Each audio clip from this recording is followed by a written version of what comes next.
Welcome to wizard.com. I'm maths teacher Aditi. We have this question here. The larger of the two integers is 6 by 5, the smaller. If thrice the smaller is subtracted from 3 times the larger, the difference is 12. Find the smaller integer. Let smaller integer be x, therefore larger will be equal to 6x by 5. So, according to the question, according to given condition,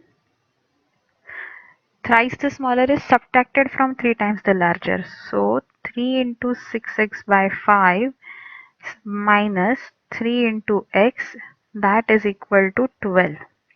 So we get 18x by 5 minus 3x equal to 12. So 5 3s are 15. 18x minus 15x by 5 is 3x by 5 equal to 12. So we get x equal to 60 by 3, which is equal to 20. Therefore, smaller integer is equal to 20. Answer is option B.